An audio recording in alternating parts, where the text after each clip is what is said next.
Baik, Assalamualaikum warahmatullahi wabarakatuh. Baik, teman-teman mahasiswa semuanya, ini adalah materi terakhir kita di pertemuan ke-14 tentang hukum humaniter.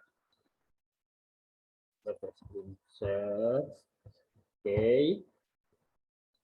Baik, teman-teman semuanya, berbicara hukum humaniter, sebetulnya kita sedang berbicara hukum perang, ya. Dari kata-katanya saja sudah jelas kan, humaniter, perang.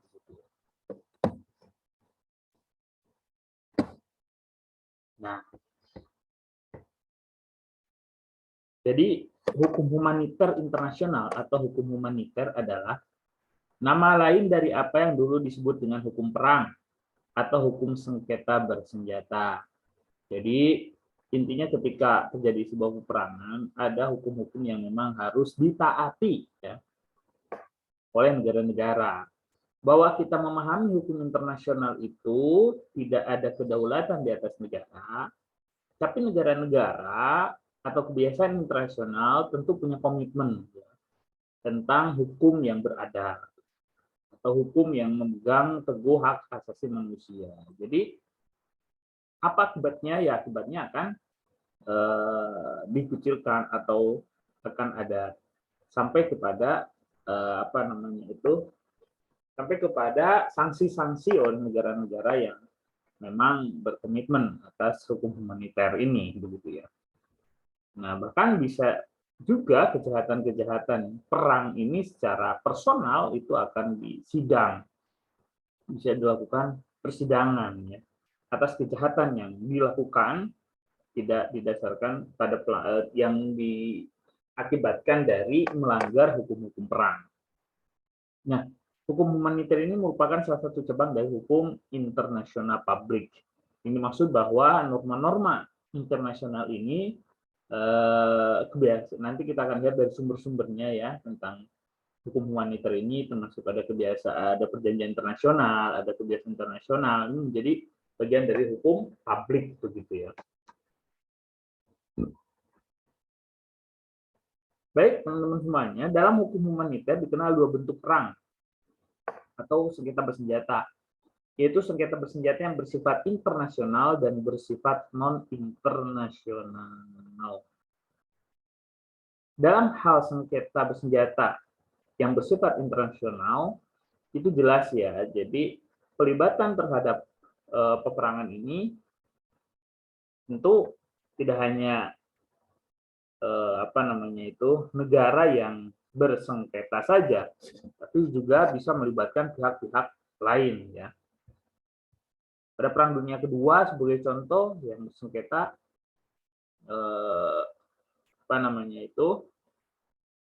bisa melibatkan dari berbagai kubu dan lain sebagainya. Nah, ini melibatkan berbagai pihak, ini bersifat internasional.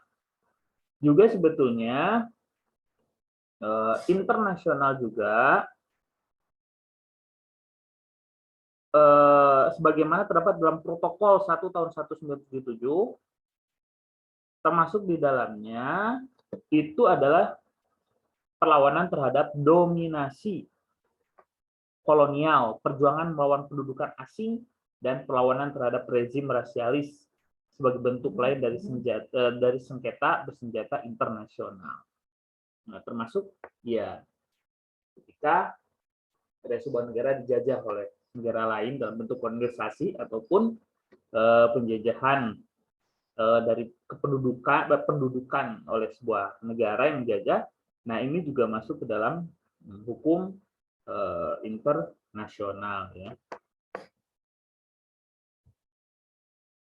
Adapun yang dimaksud dengan non internasional, ya itu adalah yang terjadi di dalam satu negara saja, non internasional. Contoh seperti terjadi berbagai paksi, ya, dalam sebuah negara. Itu ada paksi-paksi yang mungkin dalam hal ini adalah keinginan untuk memisahkan diri sebagai contoh, Nah, jadi bersifat itu sengketanya hanya di suatu wilayah negara ya. Nah, dalam situasi-situasi tertentu, sebetulnya sengketa bersenjata yang tadinya bersifat internal atau non internasional bisa bersifat menjadi sengketa bersenjata internasional. Nah, ini yang disebut dengan international konflik internal. Nah, intinya adalah ketika terjadi separatis atau menggunakan apa namanya itu dalam sebuah negara itu punya apa namanya itu kelompok yang bersenjata yang itu diakui yang bersifat apa namanya itu diakui bahwa mereka keberadaannya dengan membawa senjata. Nah, ini bisa jadi merupakan sengketa perang ya, non internasional begitu. Sengketa perang non internasional. Nah, tapi bisa jadi menjadi internasional ketika ada campur tangan dari pihak luar ya, tapi harus dilihat sejauh mana keterlibatan pihak luar tersebut. Nah, hukum humaniter ini sebetulnya berlaku untuk setiap bentuk sengketa bersenjata. Nah, pada kasus-kasus sebagaimana apa namanya itu kelompok separatis gitu ya, ini harus ada pengakuan kalau dia dikatakan ini menjadi bagian daripada hukum humaniter ya. Dia tidak dikatakan sebagai kelompok bersenjata yang melakukan pemberontakan gitu, tapi harus punya eksistensi. Nah, ini apa namanya itu baru bisa dikatakan sebagai sengketa bersenjata begitu. Nah, terkait hal tersebut tentu ada berbagai pendapat ya terkait dengan eksistensi ketika itu dikatakan sebagai sengketa bersenjata non internasional begitu ya. Dan nanti akan berpengaruh terhadap keterlibatan dari pihak-pihak asing yang justru akan menjadi apa namanya itu sengketa humaniter internasional begitu ya.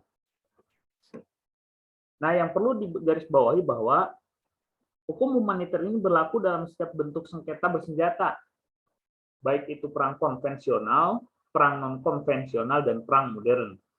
Perang konvensional itu ya kita tahu dulu Indonesia menggunakan ya senjata bambu runcing, tapi dalam hal ini bukan maksud dengan senjata bambu runcingnya, tapi menggunakan mekanisme konvensional, saling serang gitu ya, di lapangan atau di wilayah tertentu yang menjadi medan perang begitu. Itu metode konvensional. Perang non-konvensional itu berarti ada berbagai macam mekanisme ya. Maksudnya adalah perang non-konvensional ini tidak sebagaimana kesepakatan untuk melakukan perang di sebuah wilayah sebagai contoh atau menjadi menentukan daerah yang akan menjadi medan peperangan gitu, tapi kalau konvensional ini sudah dengan mekanisme lain ya. Maksudnya dengan mekanisme lain itu contoh dengan teknologi. Kemudian juga dengan menggunakan mekanisme politik yang memang apa namanya itu mengarah kepada perpecahan ya, perpecahan internal gitu. Intinya adalah bentuk-bentuk perang yang tidak terlihat apa namanya itu sebagaimana vis-vis atau sebagaimana menentukan medan peperangan atau sebagaimana mengangkat senjata dari kedua belah pihak secara langsung gitu. Kalau non konvensional ini sudah banyak pelibatan yang seperti tidak dalam peperangan, tapi sesungguhnya itu merupakan bagian area dari peperangan begitu. Nah, itu juga sama masuk dalam hukum humaniter ya. Perang non konvensional dan yang terakhir ada perang modern. Nah, perang modern ini semakin maju Ya, tidak sebagaimana konvensional dan non konvensional. Ini kalau perang modern ini apa namanya itu, dengan bisa jadi perang teknologi, perang apa namanya itu, perang modern ini dengan mekanisme yang lebih canggih ya, dengan peralatan-peralatan yang lebih apa namanya itu rumit ya, dengan taktik-taktik yang tentu tidak sebagaimana konvensional dan non konvensional. Intinya adalah perang modern ini berbagai cara begitu dilakukan, tapi itu merupakan bagian daripada bentuk peperangan antara negara atau berbagai negara yang terlibat begitu. Untuk contoh perangan modern sebetulnya penggunaan teknologi kekinian yang apa namanya itu bersifat samar, sebagaimana teknologi IT tingkat tinggi gitu ya, pertasan dan sebagainya, itu bagian daripada model perang modern begitu. Nah, hukum humaniter ini sebenarnya masuk ke dalam itu semua ya. Nah, sekarang kita harus memahami tentang prinsip-prinsip dasar hukum humaniter. Jadi prinsip pembedaan ini yang paling penting ya, yang harus perlu kita pahami, bahwa dari prinsip pembedaan ini, itu yang dimaksud adalah membedakan antara kelompok yang dapat ikut secara langsung dalam pertempuran atau kombatan di satu pihak, dan kelompok yang tidak ikut serta dan harus dilindungi dalam pertempuran atau penduduk sipil. Ini menjadi apa namanya itu hal yang penting dan perlu mendapatkan perhatian dalam hukum humaniter. Jadi sipil itu adalah orang yang perlu dilindungi, dan tentunya bukan bagian daripada pihak militer yang apa namanya itu dalam peperangan ya bisa apa namanya yang menjadi apa namanya subjek peperangan begitu ya, menjadi subjek peperangan ini bisa dikenakan hukum humaniter begitu ya.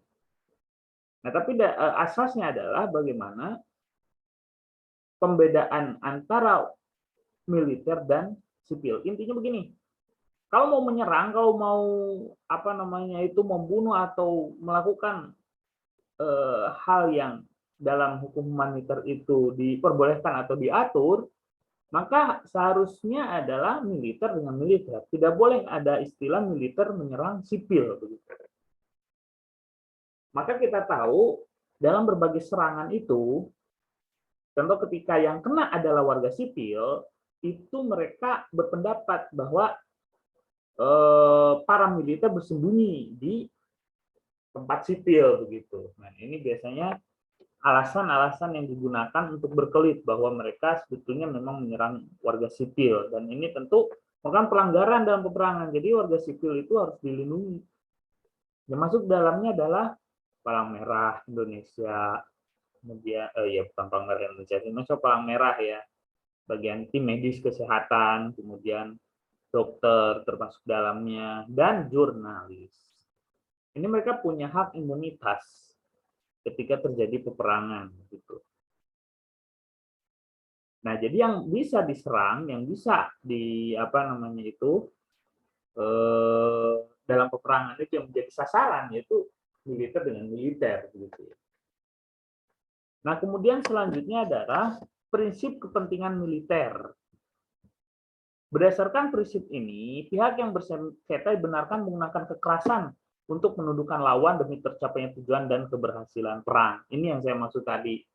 Jadi, kalau ingin membunuh, kalau ingin menggunakan kekerasan, ya dalam hal ini bisa bersenjata, ya dengan senjata, ini ya harus militer lagi yang menjadi sasarannya. Nah, dan itu pun harus menggunakan asas prinsip proporsionalitas. Maksudnya jangan sembarangan juga begitu dalam menggunakan kekuatan militer itu gitu ya. Prinsip proporsionalitas itu maksudnya adalah prinsip yang diterapkan untuk membatasi kerusakan yang disebabkan oleh operasi militer. dengan mensyaratkan bahwa akibat dari sarana dan metode berperang yang digunakan tidak boleh tidak proporsional dengan keuntungan militer yang diharapkan. Contoh seperti militer Amerika yang begitu besar, kemudian menyerang negara kecil, ya, tapi dia menggunakan bom atom atau menggunakan senjata yang sebetulnya itu justru mengakibatkan kerusakan yang tidak perlu, begitu ya. Nah, ini harus dipegang sebetulnya. Kita harus perhatikan negara-negara mana yang menggunakan mekanisme perang itu tidak menggunakan asas proporsionalitas ini. Artinya membagi buta ya. Maka kita lihat contoh seperti kejadian di Irak ya. Negara seperti itu harus dibombardir dengan luar biasanya, padahal dalam penguasaannya bisa sangat sederhana begitu. Tidak harus seperti itu. Nah, dan alasan-alasan berkelit negara-negara adidaya dalam menyerang negara-negara kecil yaitu dengan alasan melindungi diri ya. Pelindungan terhadap diri. Jadi daripada mereka diserang, lebih baik menyerang duluan. Ini kadang memang ya culas juga gitu ya, sebagai negara-negara Amerika. Tapi kita harus objektif dalam melihat itu ya, tentu tidak sesederhana itu. Harus dibarengi dengan fakta-fakta yang memang sebenarnya seperti apa. Selanjutnya dalam menggunakan kekerasan atau menggunakan senjata dan lain sebagainya untuk prinsip kepentingan militer ini juga harus melihat prinsip pembatasan atau limitation prinsip, yaitu prinsip yang membatasi penggunaan alat-alat dan cara-cara berperang yang dapat membawa akibat yang luar biasa kepada pihak musuh. Nah, itu tadi sebagaimana yang saya katakan ya, sebagaimana negara-negara daya menyerang negara-negara kecil dengan sebetulnya tidak perlu itu dilakukan gitu ya. Nah, itu bisa jadi bagian daripada pelanggaran terhadap hukum humaniter gitu ya.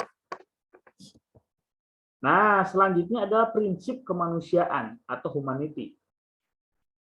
Berdasarkan prinsip ini, maka pihak yang bersengketa diharuskan untuk memperhatikan pri kemanusiaan. Ya, pri kemanusiaan, di mana mereka dilarang untuk menggunakan kekerasan yang dapat menimbulkan luka yang berlebihan atau penderitaan yang tidak perlu.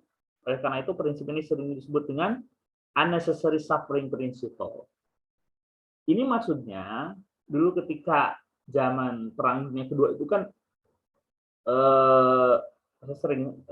kita banyak bisa ya men-searching di beberapa informasi tentang kekejaman-kekejaman yang terjadi pada masa itu. Tidak hanya senjata konvensional, tapi juga non-konvensional dengan mekanisme senjata kimia, senjata biologi, itu mengerikan sekali begitu ya. Nah, ini sudah keluar daripada prinsip-prinsip kemanusiaan begitu.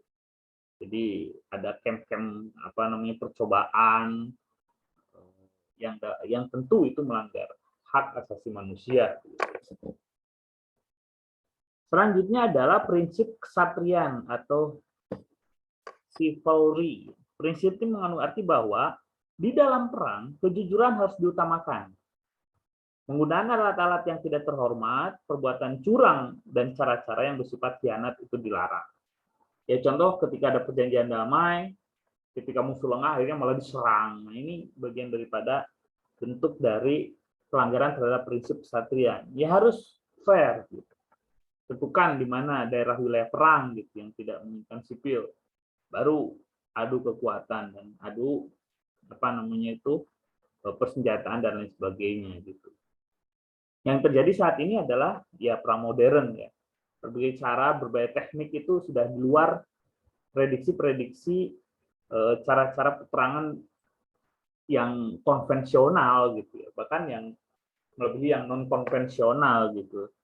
Itu sudah dengan teknologi dengan berbagai cara, jadi semua bentuk mekanisme peperangan ini bentuknya tidak hanya angkat senjata intinya begitu, tapi dengan senjata-senjata lain begitu ya. Khususnya adalah dengan berkaitan dengan teknologi dan IT. Gitu. Selanjutnya adalah prinsip pembedaan. Nah, ini jelas yang tadi yang saya di awal saya sebutkan ya, prinsip pembedaannya adalah hal yang paling penting dalam hukum humaniter, di mana pembedaan antar penduduk sipil ya dan kombatan atau pihak militer. Di antara objek sipil di satu pihak dan objek militer di pihak lain. Nah, jadi hanya kombatanlah atau militerlah yang boleh terlibat dalam perang dan menjadi sasaran gitu tadi yang saya sebutkan. Jadi inilah yang paling penting dalam peperangan, sipil itu jangan sampai menjadi korban. Nah, maka ketika terjadi sipil menjadi korban, ya kita ketahui juga hubungannya dengan pidana internasional. Bisa jadi itu bagian daripada kejahatan kemanusiaan. Jadi itu ya bagian juga otomatis sekaligus dengan kejahatan perang. Ini saya kira yang perlu diperhatikan dari prinsip-prinsip ini harus dipahami ya. Maka ketika terjadi konflik-konflik bersenjata di negara-negara, kita bisa mengukur. Nah, dari sebuah peristiwa itu indikatornya ya prinsip-prinsip ini. Mereka memegang prinsip-prinsip ini atau tidak. Tujuan hukum humaniter. Apa sih sebetulnya? Nah, menurut Muhammad Bejul, ya, sebetulnya hukum humaniter itu tidak dimaksudkan untuk melarang perang, tapi ditujukan untuk memanusiakan perang. Jauh sebelum ini sebetulnya dalam Islam itu sudah jelas ya. Ada aturan-aturan main dalam peperangan. Bahkan di Al-Qur'an sendiri. Jadi sebetulnya itu kalau dalam konsep modern saat ini itu ya kontribusi dari Islam ini sangat apa namanya itu berpengaruh begitu ya. Jadi bagaimana perang itu ya manusiawi begitu ya. Gitu. Ada beberapa tujuan hukum humaniter yang dapat dijumpai dalam berbagai perpustakaan. Pertama adalah memberikan perlindungan terhadap kombatan maupun penduduk sipil dari penderitaan yang tidak perlu. Ya itulah contoh ada penyiksaan-penyiksaan yang keji, kemudian apa namanya itu hal-hal yang sebetulnya tidak perlu dalam sebuah peperangan, unnecessary suffering. Yang kedua ada menjamin hak asasi manusia yang sangat fundamental bagi mereka yang jatuh ke tangan musuh atau tawanan. Ya. Kombatan yang jatuh ke tangan musuh harus dilindungi dan dirawat serta berhak diperlakukan sebagai tawanan perang. Jadi tidak boleh disiksa secara sewenang-wenang, terus dijadikan prinsip percobaan dan sebagainya, tidak bisa. Nah, harusnya adalah sebagai tawanan, ya tawanan diperlakukan sebagai manusiawi. Nah, nanti ada kepentingan militer yang akan bicara terkait bagaimana seharusnya nasib-nasib tawanan perang ini, begitu ya. Maka dengan banyaknya tawanan, kemudian musuh pada akhirnya menyerah dan lain sebagainya. Nah, ini yang perlu diperhatikan. Kemudian mencegah dilakukannya perang secara kejam tanpa mengenal batas. Di sini adalah yang paling penting asas pri kemanusiaan. Jadi agar perang itu menjadi manusiawi, intinya begitulah tujuan daripada humaniter ini, hukum humaniter ini. Nah, teman-teman semuanya, untuk selanjutnya yang paling penting adalah sumber-sumber hukum humaniter yang menjadi dasar ketika kita mengatakan hal ini boleh atau tidak dalam hukum peperangan. Nah, untuk selanjutnya bisa kalian searching sendiri, kalian apa namanya itu melihat sendiri tentang aturan-aturan ini secara rinci begitu ya. Nah, pertama adalah perjanjian internasional, baik yang bersifat umum maupun khusus, yang membentuk aturan-aturan yang secara tegas diakui oleh masyarakat internasional. Nah, di antaranya adalah ya tentang hak asasi manusia, ya, yang bagian dari perjanjian internasional yang apa namanya itu menjadi dasar bagaimana apa namanya itu hukum humaniter ini dijalankan atas dasar hak-hak perlindungan hak-hak asasi manusia. Kemudian kebiasaan internasional, ya. Adanya etikat baik yaitu fakta sur servanda untuk berpegang pada sebuah praktek-praktek internasional ya. Kebiasaan saya, jadi intinya adalah suatu praktek umum yang diterima secara hukum. Nah, yaitu intinya ketika sebuah negara-negara itu bersepakat bahwa norma dalam peperangan itu yang membedakan antara sipil dan militer. Itu kan meskipun tidak tercantum, contohnya kalau memang tidak tercantum itu juga sudah merupakan bagian daripada kebiasaan yang diterima secara internasional. Kemudian prinsip-prinsip hukum umum yang diakui oleh bangsa beradab. Nah, ini adalah prinsip-prinsip hukum universal. Ya, kembali lagi sebenarnya basisnya adalah hak asasi manusia ya. Tidak boleh contoh penyiksaan sewenang-wenang, tidak boleh melakukan kekejaman. Nah, ini harus dipegang. Kemudian keputusan-keputusan mahkamah dan ajaran dari para ahli yang sangat kompeten dari berbagai bangsa sebagai sumber hukum tambahan untuk menentukan supremasi hukum. Nah, ini biasanya nanti ada dalam persidangan di PBB sebagai contoh akan diadakan diajukanlah ahli-ahli ya dalam bidangnya untuk menentukan bagaimana sebuah kasus ini diadili atau disidangkan. Nah, ini saya kira hal-hal yang perlu kalian pahami dari hukum humaniter ya sebagai dasar dan mungkin ya sebagai pengantar begitu. Ini bisa kalian perdalami sendiri ya yang memang contoh berniat dalam kajian hukum internasional khususnya, tentu hukum humaniter ini menjadi penting. Karena kan kalau yang konsen di hukum internasional kadang dia berbicara tidak hanya masalah yang terjadi di Indonesia begitu ya, tapi juga membandingkan bagaimana masalah-masalah terjadi di negara-negara yang sedang berkonflik sebagai contoh. Baik, saya kira untuk materi terakhir ini saya cukupkan sekian. Terima kasih banyak. Assalamualaikum warahmatullahi wabarakatuh.